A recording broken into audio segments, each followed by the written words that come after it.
everybody to Carriganore House today. We're really excited to be here. Well, I'm really excited to be here at the culmination of some really exciting work from Professor John Nolan and Professor Stephen Beatty. Thank you all for coming here, and at such short notice. John can turn around an event in 24 hours like nobody else. We're all running around like headless chickens, but for a very good reason. Thank you to WT colleagues who are here today. Thank you to the participants for turning up, and the volunteers. I know you did so very willingly.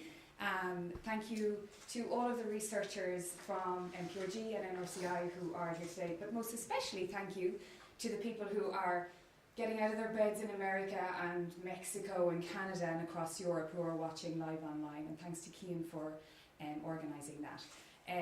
The format for today is going to be very straightforward, I think. John is going to get up and give us a 15-minute presentation on his groundbreaking European Research Council research, which is why we're all here today. So without further ado, I'm going to hand over to John to tell us all about this exciting research. Thank you. Thank you very much, Olive. As always, you do great work to help showcase I suppose the achievements of the research that is ongoing here in Waterford. And over the last number of years, this research has celebrated many achievements in terms of research ideas, in terms of infrastructure, in terms of researchers and people. And we've been very, very fortunate in that regard, and WIT has been a great supporter of this research to get us to where we are today. I think, however, it's important that I stress that on behalf of Stephen and I, that for us, the biggest reward and the biggest achievement is to be able to stand here today to present the results of the European-funded CREST trial. Because for those scientists that are listening international, they will understand and fully appreciate the type of commitment and work that goes into running a gold standard double-blind placebo-controlled clinical trial. And in essence, we must do such science to answer important questions that affect people in real time. And really that's what CREST is about, and that's why we're so passionate about it, that's why we're so excited about it, and that's why it's an honour for me as the principal investigator of this research question to present to you live today the main findings. This is funded by the European Research Council, and this is a big honour as well, because to do science within the bracket of the European Research Council shows that your research ideas and your research questions are blue sky with lots of potential high impact. So as a PI, I had a duty and a responsibility to Europe to do this study at the very best of our ability, and the team that have worked on that have been responsible for that type of achievement. So a big acknowledgement to the European Research Council. Today, in parallel with this session, online on Investigative Ophthalmology and Visual Science, which is one of the highest impacts vision science journals in the world, our project will be showcased and published forever for use for scientists, for medicine, and for people. And this is very important to us. So we're delighted that we get to showcase this in Investigative Ophthalmology and Visual Science. As you see, it's in the June edition. The report that I'm presenting now is Enrichment of Macular Pigment Enhances Contrast Sensitivity in Subjects Free of Retinal Disease. And this is the first report from this excellent study. And the reason why we were conducting this clinical trial, I need to give you a little bit of the background as to why this is important, and hopefully I can do so in a concise manner. But basically, when we look at the back of our eye here, we see that we have a tissue known as the retina. And the retina is what gives us our vision. It's like the film of a camera.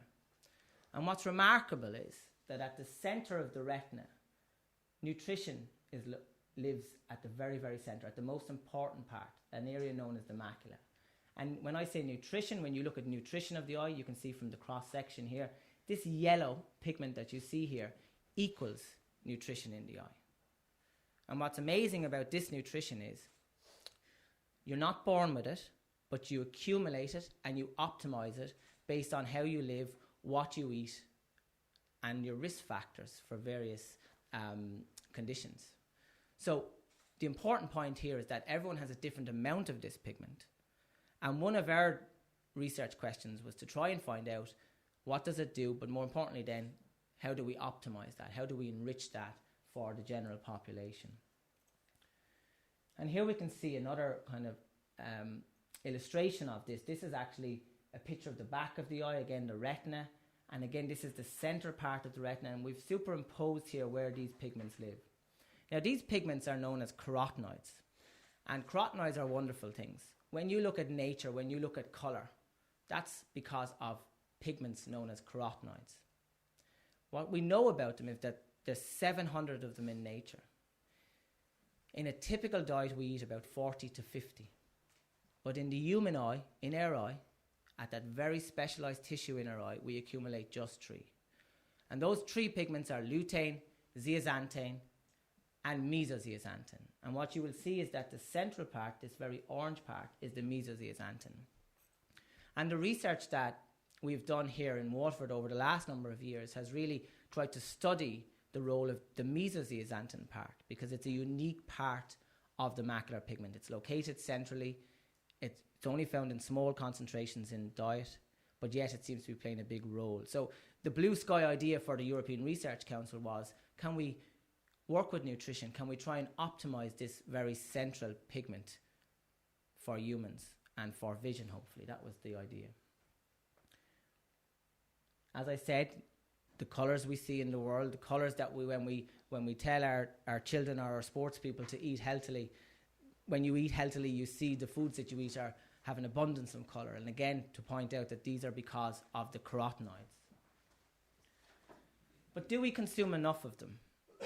And the reality is, unlike vitamins or minerals, the one interesting thing about carotenoids, particularly for the ageing society, particularly for the ageing population and the growing population, the reality is, I believe firmly, that we're not consuming enough from these nutrients, even if we have a well-balanced, healthy diet. The average intake of the carotenoids that I've just shown you in the eye is about 2 milligrams per day, and that's simply not enough to give you the sufficient levels that you need in the tissues in the body, including the eye. So we've had to try with our research to understand the optimal levels, the dose levels that one should take to try and enrich that. What am I showing you here? This is a photograph of a field in Mexico where farmers are hand-picking the marigold flower. The reason why I'm showing you this is that the marigold flower has become a key and primary source of the carotenoids that we use for eye health. And that is because in the marigold petals, there's high concentrations of lutein, zeaxanthin, and when we extract it, we get mesozeaxanthin as well. And one of the things that Professor Beatty, myself, and the team here in Waterford have tried to study over the years was the impact of supplementation with these carotenoids for human health and for visual function. And we've had to work with a lot of industries, a lot of companies, and use a lot of products to try and test and understand the efficacy, the safety, the response, and the functionality impact of optimization of these carotenoids. And we've done that with many, many different formulations over the years.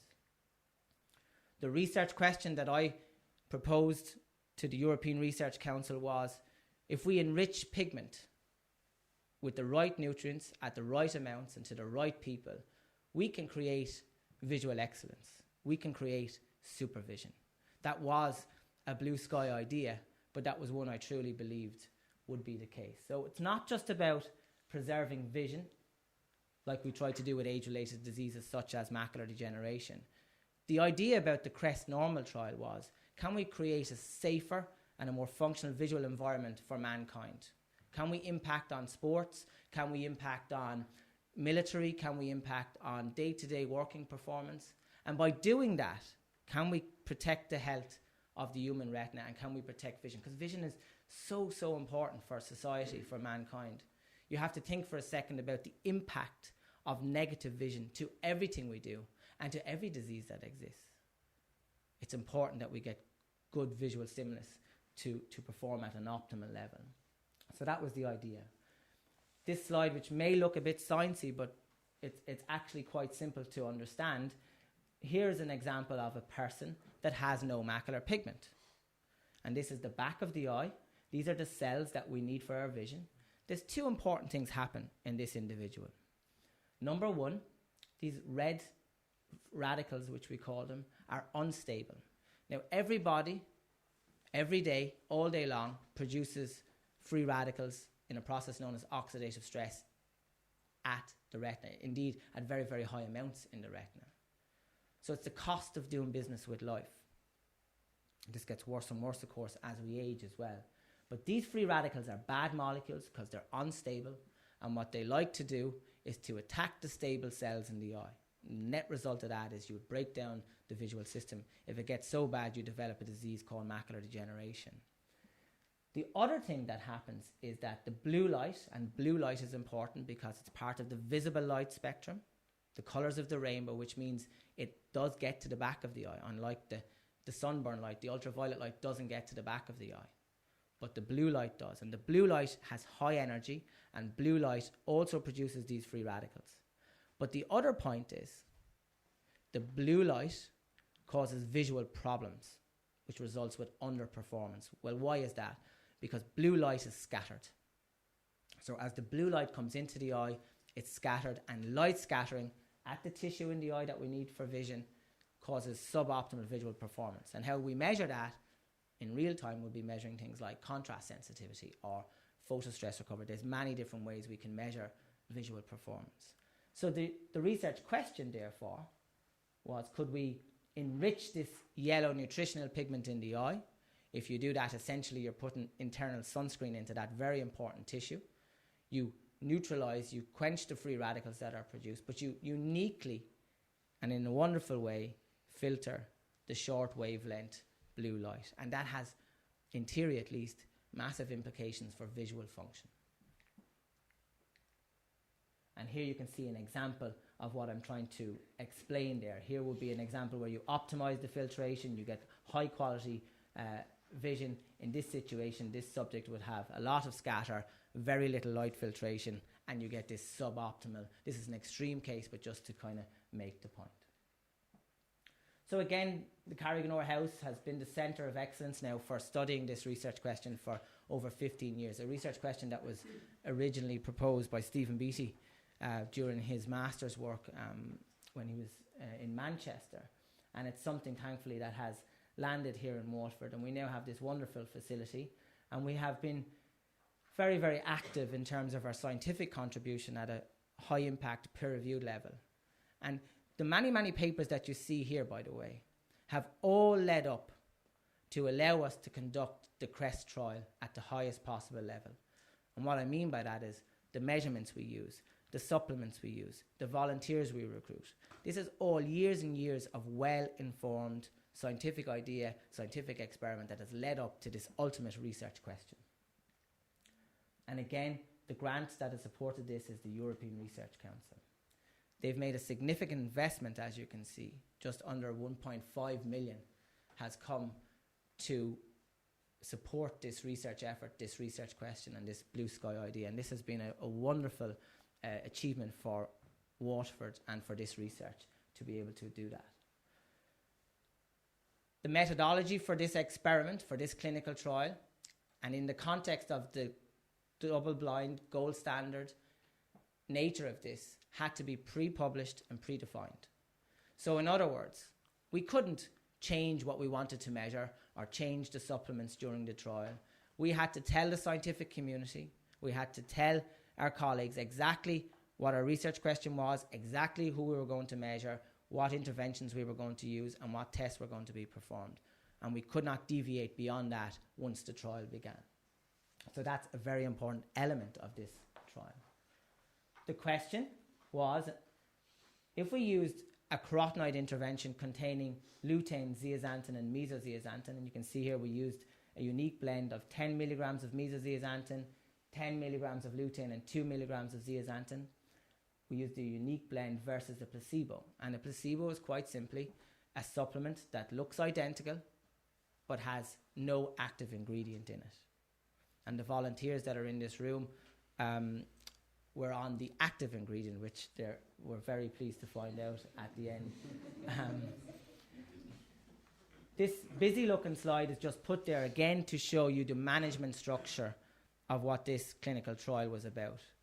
We have local pharmacy from Whitfield. I'd like to acknowledge them and thank them for their ongoing support at a pharmacy level in terms of managing this trial with us at an excellent level and working with the Data Safety and Monitoring Committee. But again, all our international collaborators that have informed on the design, on the methodology, and on the research question. A big thank you to those people. The idea, ladies and gentlemen, was could we create excellent vision, and we wanted to test this in this gold standard clinical trial. One point to make is that participants enrolled into this trial at baseline had what we deemed as low macular pigment to begin with. So they didn't have optimal levels. So we had to undergo a strict screening process whereby we measured people's macular pigment, and those who were in the low level were then invited to participate in the trial. Anyone over the age of 18 years plus was invited to participate, but the criteria said that they had to have no vision abnormalities or disease in their eye. So this is very important. Everyone that came into this trial already had good vision at baseline. So as far as they were concerned, everything was optimized, everything was okay. The research question we had was, could we go beyond that? Could we create this supervision? Here's an example of the measurements that we do. This is actually just a graph of the amount of these carotenoids, which we call macular pigment, in the eye. And these are examples of 4 subjects that had very low pigment and hence would have been invited into the trial. The primary outcome measure was contrast sensitivity at 6 cycles per degree. So what's contrast sensitivity? Contrast sensitivity is essentially how fade an object can you see. Professor Beatty describes it as shade appreciation, and he'll speak about that maybe later in the questions and answer.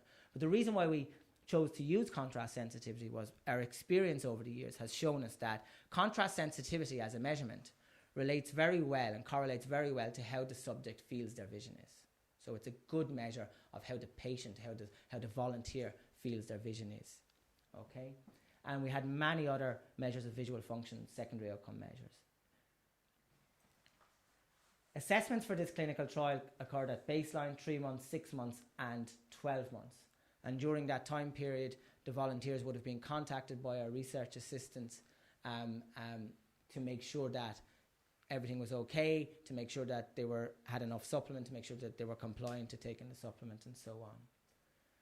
We would have performed in-house biochemical assessment of blood levels. So what that means is we took blood samples at each visit off the volunteers to see what their levels were at the beginning and to detect how that changed over the course of the study. This was one of the important measures. So if you think of the blood system almost as a taxi service to transport these important nutrients to the different parts of the body, including the eye, that was important. And it was also important to us to see that the volunteers were compliant to the study intervention.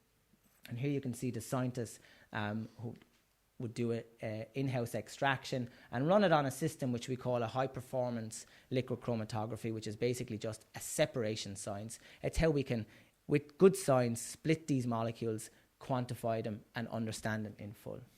And here you can see a chromatogram showing. Chromatogram is just a graph of the result. This would have been the volunteers at baseline, this small red peak, and then when they take the supplement, you get this wonderful response in the 3 carotenoids, lutein, zeaxanthin, and mesozeaxanthin. In the lab, we have world-leading technology that allows us in real time measure the pigment in the subject's eye. And this is very, very important technology. It was developed specifically for this trial, and we were the first in the world to use the Heidelberg spectralis, which comes from Germany, which was the macular pigment measurement we performed. And as I said, we did many, many other measures of visual function. The volunteers may speak later about their experience, but they would have spent maybe 2 hours undergoing clinical assessment from the trained researchers here at the Nutrition Research Centre Ireland. An example of the contrast sensitivity, you can see essentially you keep performing the test until it disappears from your vision. So how fade can you see this object? And we've also measured cognitive function, which is very, very important because vision also links to what's going on in the brain, and the connection there was something we were very, very interested in. But that's for further research to comment on. The first subject was recruited into this clinical trial on the 2nd of October 2012, and the last subject was the 3rd of June 2014. We screened over 400 subjects for eligibility, and we recruited 95 into this double-blind placebo-controlled clinical trial.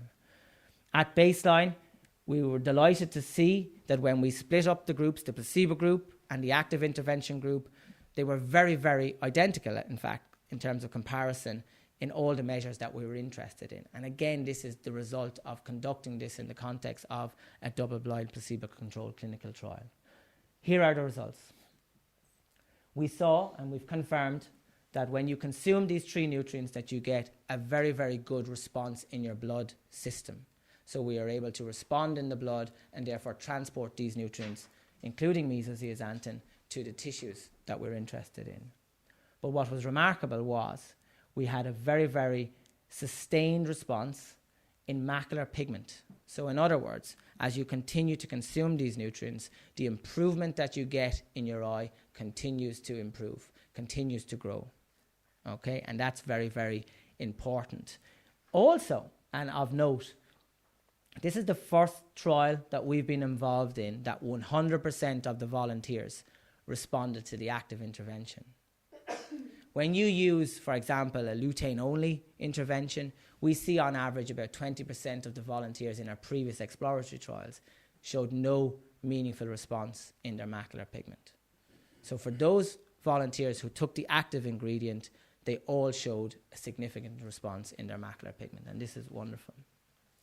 You can see on average we got about 100% improvement. This volunteer went from here to here. And in terms of what that's doing in that tissue that I showed you at the beginning of this presentation, is that you've increased antioxidant potential, you have a healthier eye, you've optimized the filtration of that blue light. Remember, we do not like that blue light in the central part of the eye. So we're using a really natural filter built into our optical system for performance. The primary outcome measure, you can see here, we got this shift and significant improvement at the primary outcome measure, 6 cycles per degree, but in the placebo you can see there was no change. And this is a very, very meaningful impact in terms of the visual function, so what that means to the subject, to the volunteer. So there was an increase at each of the assessments made here, but was statistically significant at our primary outcome measure and also at a larger target, 1.2 cycles per degree. So the main hit and the main finding, and we're delighted to say that this clinical trial has confirmed a statistically significant improvement in the active group with our primary outcome measure. We have improved vision, we have an improved contrast sensitivity. We had many, many other significant improvements as well across other measures of visual function, but also, and something for the future, is what we've learned now in terms of what's going on for the brain function, for cognitive function. And this becomes the new research question, which again is fascinating because the European Research Council insists and challenges you to identify new horizons from your research. And this was something that we were delighted to stumble on. And the work at the Nutrition Research Centre Ireland for the future will really look at understanding brain function and scaling up into diseases like Alzheimer's, for example. To summary, to show you some photographs, just to maybe to make you think about what this may mean for society. Again, we're talking about visual performance, we're talking about driving performance, we're talking about safety. This situation of glare, something that really affects us driving at night. For our all-star hurler who's with us, he'll be very aware of a slitter that's moving very, very quickly and maybe playing under headlights. That scenario is even worse, and the difference between catching that slitter, that ball, and dropping it can sometimes be the finest of margins. And also, just to have a happy and a healthy vision, to be able to see the people we love and to be able to go about our business every day is something that I'm delighted that this research, I believe, has contributed to. So to conclude, I would like to thank all the researchers that have worked so hard on this research experiment over endless years, and those who are currently at the centre and those that were there previous. Thank you very much to all of you for your work. A massive thank you to Professor Stephen Beatty, who set the bar for this research question. This was his vision. This was something he wanted to happen here in Waterford, and we're delighted that it has happened, and it's getting its credibility now in its publication in IOVS. So thank you to everyone there, And thank you to our international collaborators. The Nutrition Research Centre Ireland prides itself on being self-sufficient by running clinical trials, by running experiments. But again, our network of international collaboration for this scientific network in terms of nutrition and eye health, and now moving into brain health, and we look forward to the future to working with you in that regard. And I hope that the people now that are empowered with this information, the optometrists, the medical ophthalmologists, now really look at this data and use this data to benefit their patient, to benefit society in a very real and meaningful way. I would like to finally acknowledge Professor Alan Howard from the Howard Foundation, who is a wonderful supporter and consistent supporter of the research here in Waterford. And it's by the support from the Howard Foundation over the years that has allowed us run exploratory experiments and clinical trials, has led up to our ability to perform this experiment at the highest level. And Professor Howard is a brilliant scientist, and his contribution to our research question here needs to be acknowledged here today. Again, and to conclude, this paper is now published online in IOVS, and I was never as happy to say that about any of our pieces of research. Gaurav Mila Mahagut, thank you.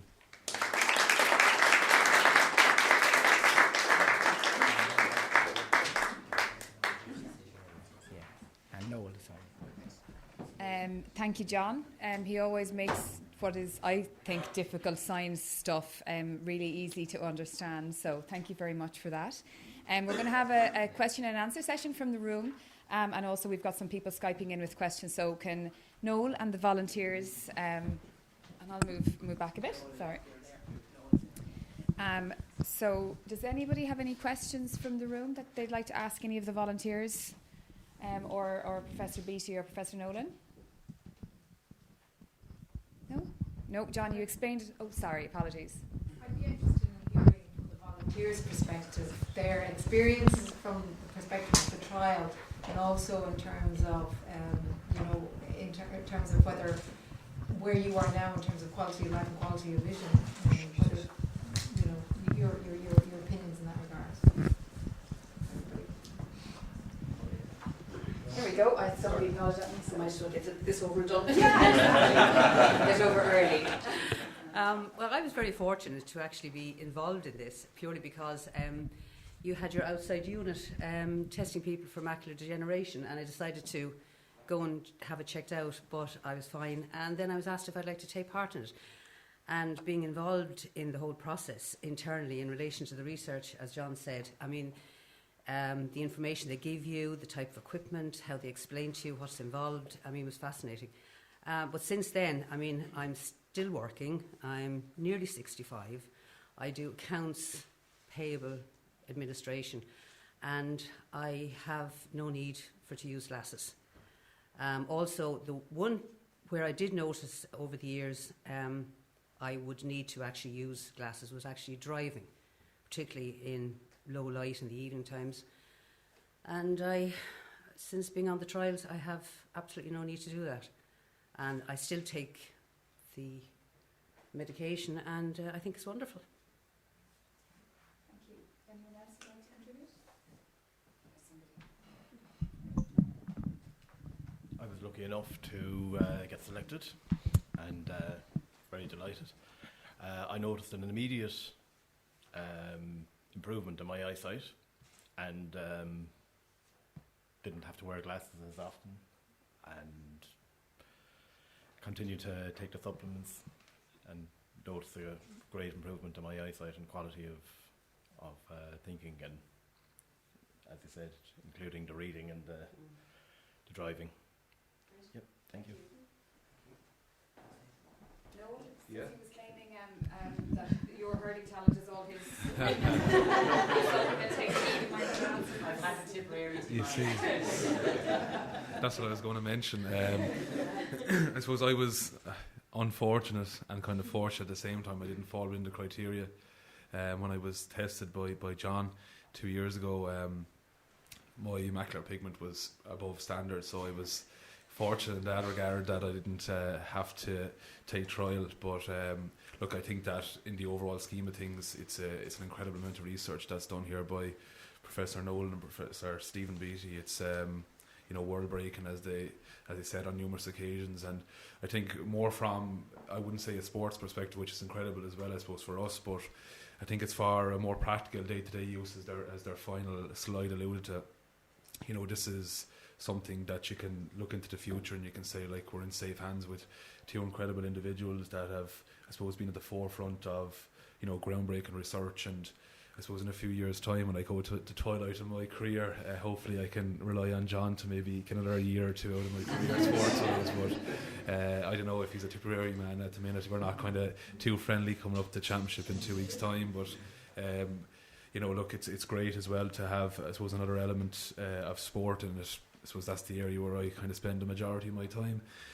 Excuse me, but particularly for the likes of, I suppose, fast-moving sports, hockey, baseball, American football, I suppose, is a prime example where a lot of the people that are quarterbacks will probably have extended careers in comparison to most, and they rely on an incredible amount of vision. So if they can sustain that over a longer period of time, I think that your research is well valuable in that instance.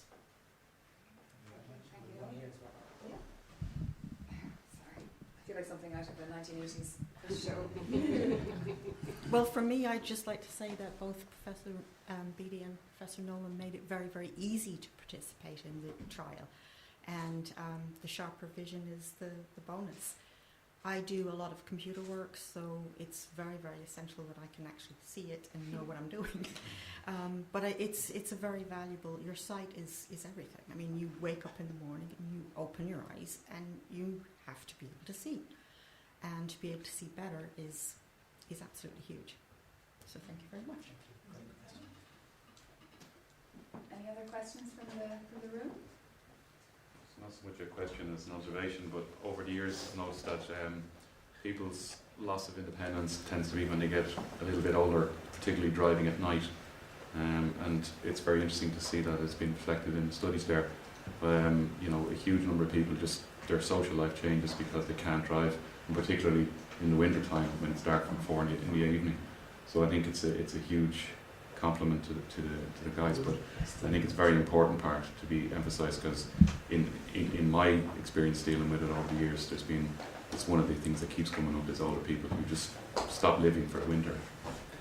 Yeah, I think the point you raise is very important, and this needs to be seen in an evolutionary context. I mean, 16 billion years ago, we had the Big Bang, and the universe was developed. 2 billion years later, Earth developed. 4 billion years ago, life developed. 1.2 billion years ago, sexual reproduction.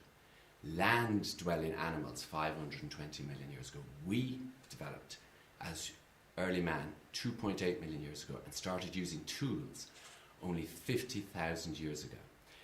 Evolution meant that from then on, every generation had 250 million extra neurons compared with the previous generation.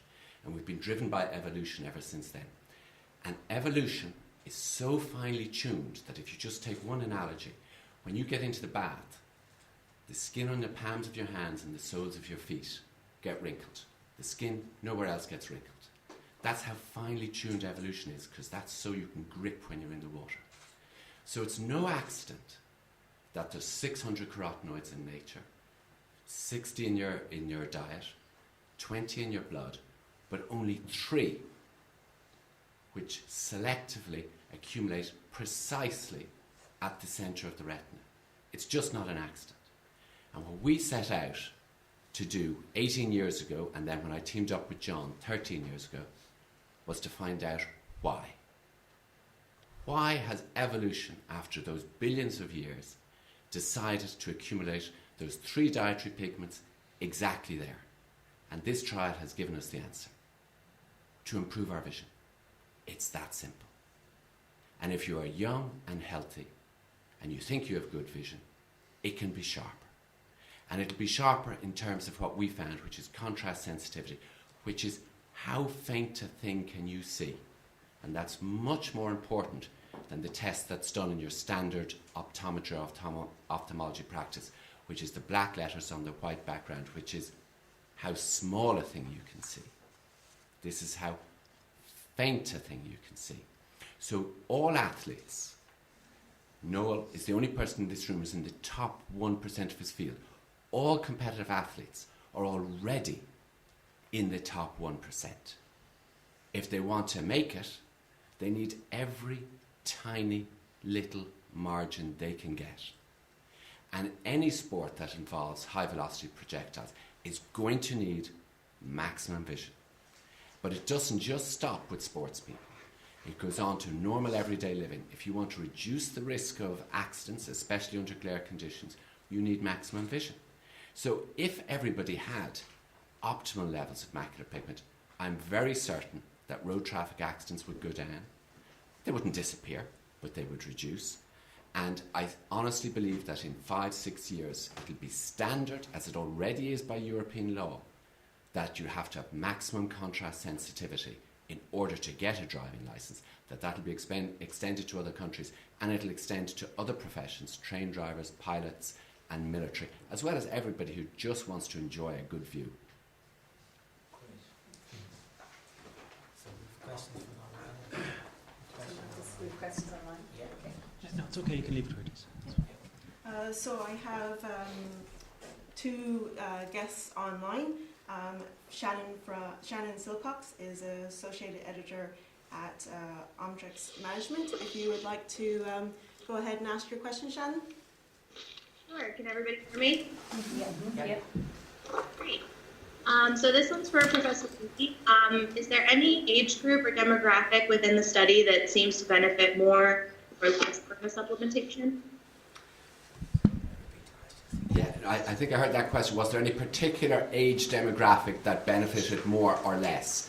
The straight answer to that is we included people aged between 20 and 60, and the benefit was seen across that age range. However, it should be noted that your macular pigment, the concentration of these nutrients at the back of the eye, decrease with increasing age.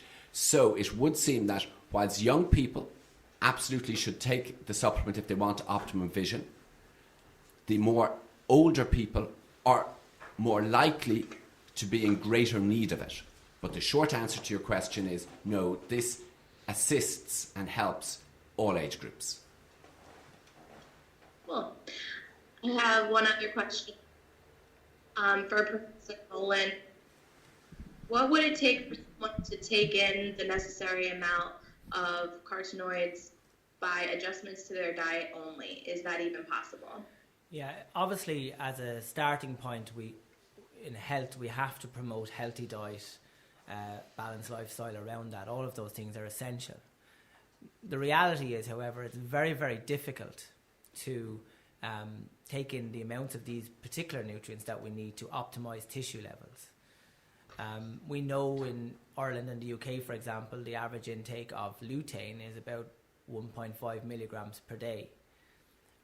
You would need to be upwards of 10 milligrams of lutein to start to change tissue levels in real time and in a meaningful way. So it's quite difficult. And the other point is that nutrition nowadays, unfortunately, is not the way it used to be in terms of the processing of it, in terms of the storing of it, and in terms of how we manage it, how we cook it and prepare it. And all these factors have such an impact on the bioavailability, so how well we can take these in and use them. So it's difficult. It's an important part. The foods that people should eat to try and optimize their carotenoid concentration are foods like peppers, spinach, egg yolk is a very good provider of this. But realistically, if you want to change tissue levels over a long time, supplements are required to achieve that. Do you want to add to that? Yeah, and just to emphasize one point John did make, but to really, really emphasize it, is these carotenoids and their cousins, vitamin C, are in the plants, are in the vegetables, are in the fruits to protect the animals, to protect the plants, to protect the fruits, to protect the vegetables. But in the last 50 years, we have given them too much assistance with insecticides and other interventions that farmers do in intensive farming. So if you take a carrot out of the ground today and compare its concentration of nutrients with a carrot that was taken out of the ground 50 years ago, the concentration of nutrients in the carrot 50 years ago was much greater than it is now. So not only is it a question of how we process the foods after they come out, the vegetables that are grown these days contain less of the nutrients than they did 50 years ago, and accordingly, we unfortunately, if we want to get the concentrations we need, I believe we need to supplement. Thank you both. Okay, thanks, Shannon. We also have Dr. Gary Heiting of All About Vision. I know you have a few questions to ask both Professor Nolan and Professor Beatty. Are you there, Gary? Oh, yes, I am. Thank you very much. Can you hear me okay? Yeah, we can. Okay, great. First of all, congratulations to John and the entire research team on this important study and for inviting All About Vision to this webinar. We appreciate that.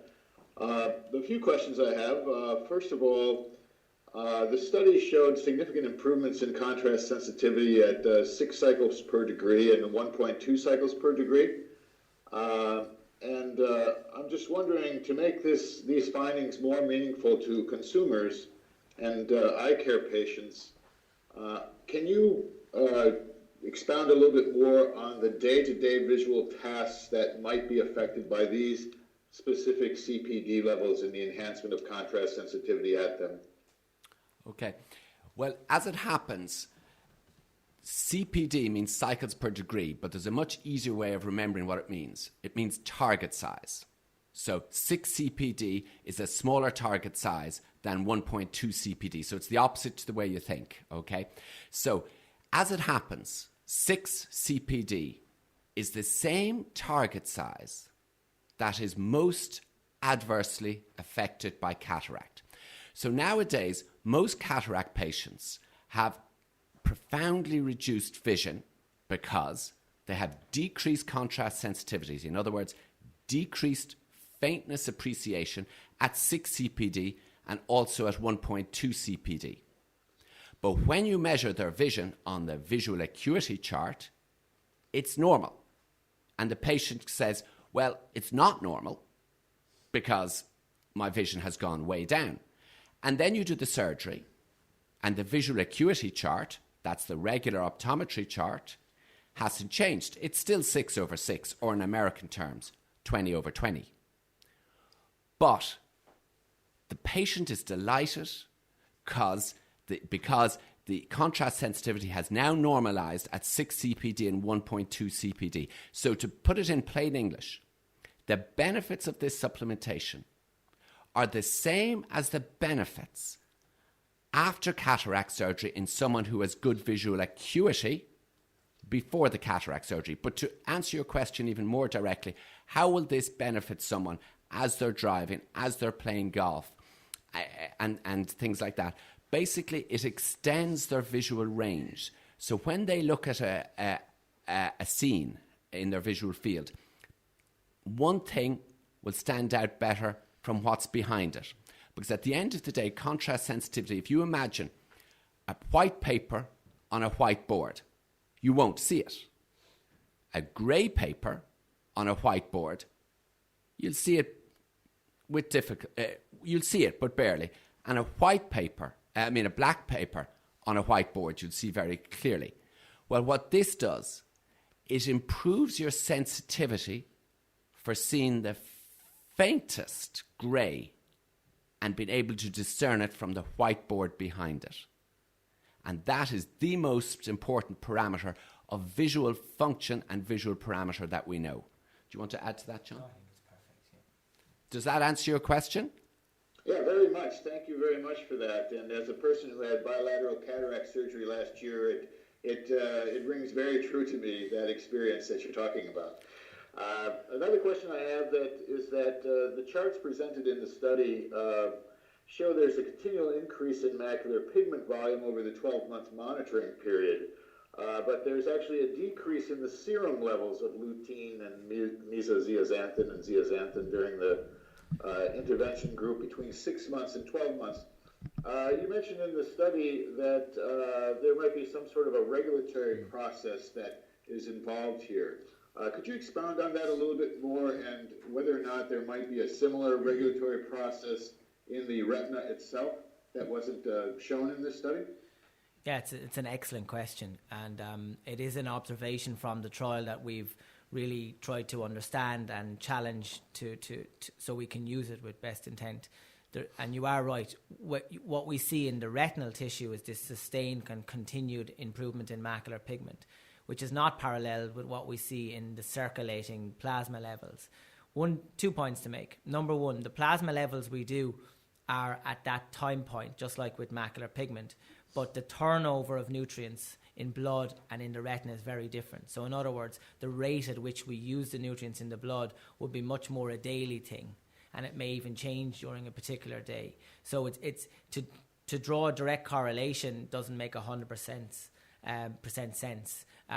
But to get to the regulatory point, I do believe that based on particular seasons or based on our ability to transport and process and uptake these nutrients, this is something that will change as tissues evolve with what we call binding proteins. And we know that the binding proteins for these nutrients need time to actually take them, package them, and use them for function. But it's a very good question, and it is a kind of an unanswered question in terms of the direct link between the amount in your blood at one particular time point and what happens in the tissue. But the turnover in terms of the rate at which we use it is what's different. And remember, if you think of it from a seasonal nutritional point of view, we're built, and Professor Beatty spoke about evolution and how we've evolved to adapt to environment.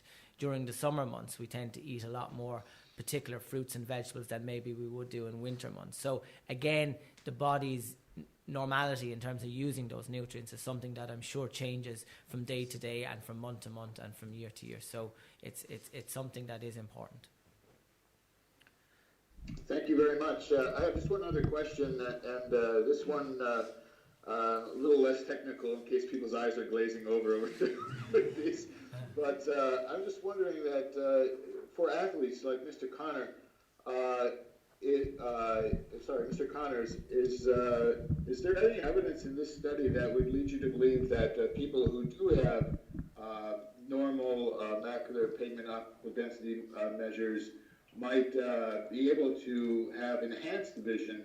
And if so, what sort of thing would be most noticeable? Would it be photo stress going in and out of bright sunlight, or where do you expect the most benefit might be on a sports vision type of situation?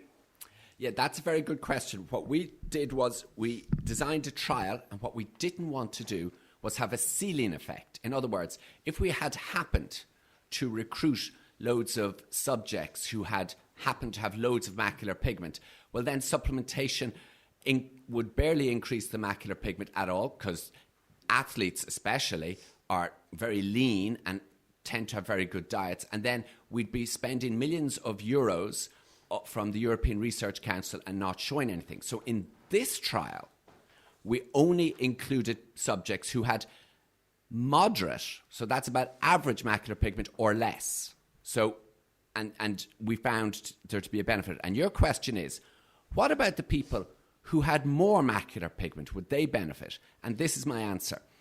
It is absolutely true, when you use the analogy of tanning or getting sunburn, that white people, especially Irish white people, need factor 50 if they go out into the sun.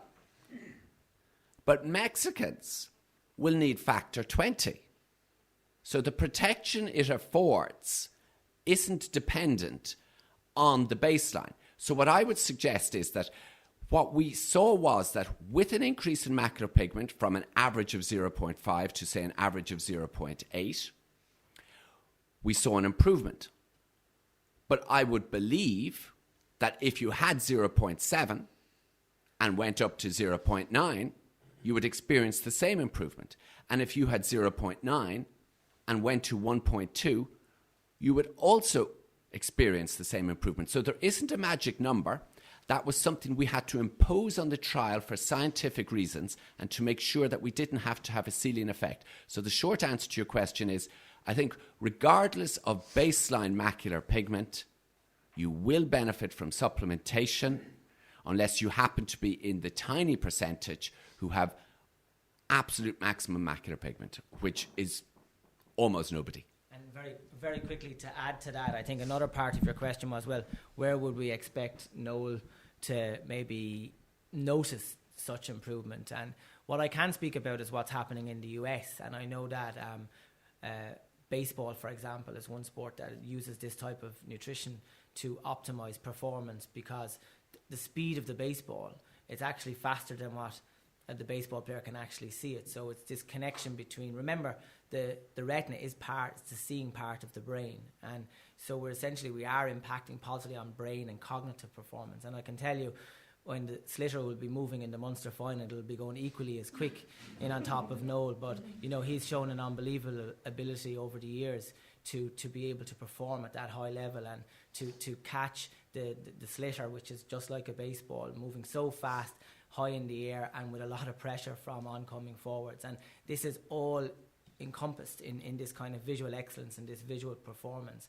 And also it's connected to, you know, Noel is thinking about what he's going to do next, or how far ahead he needs to be of the forward, or how far behind him to make the interception, etc. So I see it there, and I see it, you know, definitely golf is something I think that this has a big role to play in. And I just think any sport that depends on visual performance, which is the majority of them, will really, really do well from this. So thank you very much for those excellent answers, and again, congratulations on this important research. Thank you. Thank you. Perfect. Thank you, Shannon and Gary. Great questions for 5-6 o'clock in the morning. So I have two questions from two people who have posted in on our form. So the first one is from Dr. Eric. He's director from Medical Network. So this is a journal in Austria and Germany. So his first question is actually for the research participants. And he would like to know from you, since you're from the active group, could you share with us your personal experience in daily life that you realize your improvement to vision? He suggested you see more dust when cleaning the house, or are there any other specific tasks that you realize there's a difference to your visual function? Yes, I do, and especially when the sun shines. One of the things I did notice is I can actually see the indentation of a screw on the outlet, which way it's turned. I mean, it's that sharp. If that helps. Anyone else? There's no dust in my house. What I would have recognised myself is the importance that eyesight is, and that realising how important that the improvement in the eyesight is for me, that I would actually prefer to lose a limb rather than to drop my eyesight at any later stage. So it's just reiterating to me to give my eyesight the proper health. Perfect. Thank you. Thank you. And then he has a question for Professor Beatty, and this comes from Austria. So in Austria, glare is an important issue in the mountains due to the snow. So should our drivers or ski sport visitors test their macular pigments? And if low, should they take supplements in order to improve safety on roads and mountains? Or should every Austrian take supplements? Well, in this trial, we showed that contrast sensitivity improved. We're just finishing another trial in a different population, which showed that glare disability also improved. Now, glare disability is a function of contrast sensitivity. So it is contrast sensitivity under glare conditions. There is no sport more sensitive to defects in contrast sensitivity than skiing. Because when you're skiing fast, the undulations, and especially if it's mogul skiing, will let you know whether you're going over a bump or not. So very subtle improvements in contrast sensitivity when you're traveling at high velocity will render the skier much safer. So I would strongly recommend that anybody skiing, even for leisure reasons, maximizes their contrast sensitivity by any means possible. The other reason why it's important for skiing is because when you're skiing, you've two sources of glare. You've the sun, because it's often very sunny up there, and you've the reflection from the snow. Now, both of these, even if you're wearing goggles, will ultimately deplete your macular pigment because you are being exposed to double the concentrations of blue light, which promote free radical production, and therefore the pigment has to be utilised to quench, to neutralise those damaging free radicals. So I've no hesitation in saying that for 3 reasons, people who are involved in snow sports should be taking supplements. Number 1, to make it safer. Number 2, to prevent depletion of macular pigment as a result of the glare from 2 sources, the sky and the snow. And number 3, albeit in a different population, a population with age-related macular degeneration, supplementation has been shown to improve glare disability and photostress recovery. That means how fast do you recover from dazzling light? So with no hesitation, I would say that if you're involved in sports and living in snow sports and living in Austria or any snowy country like that, that you would definitely take supplements. Just out of time. And Time for one more. So the final question comes in from Dr. Michael. He's an optometrist in Canada, and I believe he has a very similar question. He has a large database who are active skiers, tennis players, and golfers, and he's very intrigued by the research on visual performance in macular carotenoids and wants to know if his patients, what they can expect when supplementing with macular carotenoids, and if this is objective or subjective visual improvements.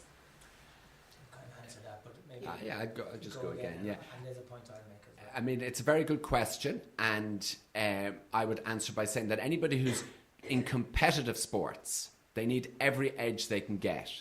And anything that involves high velocity projectiles, improvements in performance will be noticed. There's no question on that. Improvements in performance will be noticed.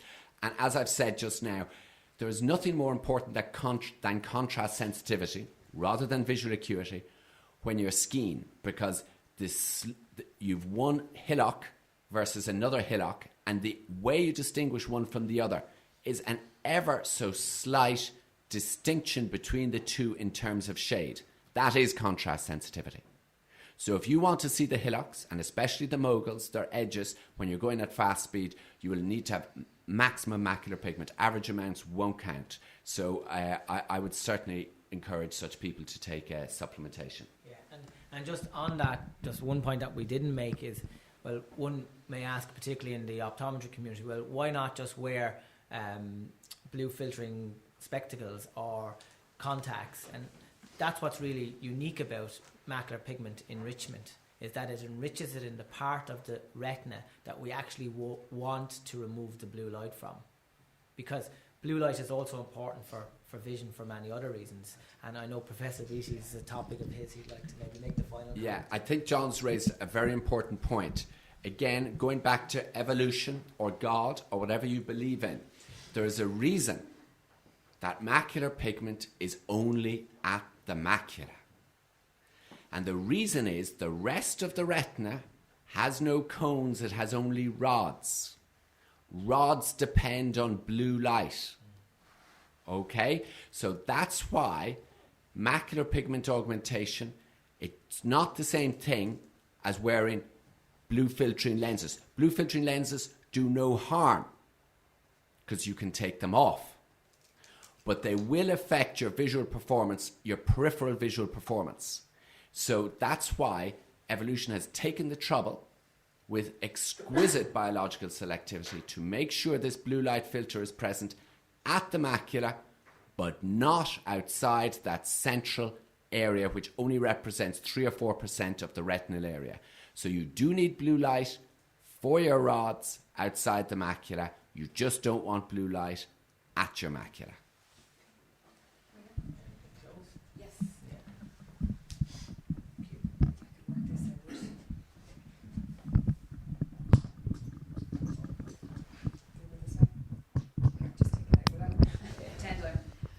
Singing. I do want to sing today, clearly. Thank you, everybody, for coming today. Thank you particularly to the volunteers for speaking so eloquently about the benefits of the trial. Thank you to John and Stephen, and particularly to the people who were asking such great questions, both in the room and from around the world. I learned 2 things today. One is go straight out and buy some supplements, and 2, cancel my skiing trip. So thanks, Stephen, for that. If you have any more questions, I'm sure our panel would be delighted to answer them, but over a cup of coffee or a cup of tea, which is going to be available next door. For those of you who'd like a press release, our media friends in particular, we've got, I'm sure you've already been emailed them, but there is some in the back along with the study. And I'm sure you'd be delighted to speak to the media afterwards if they have any particular questions. So again, thank you for coming today, and congratulations to the team.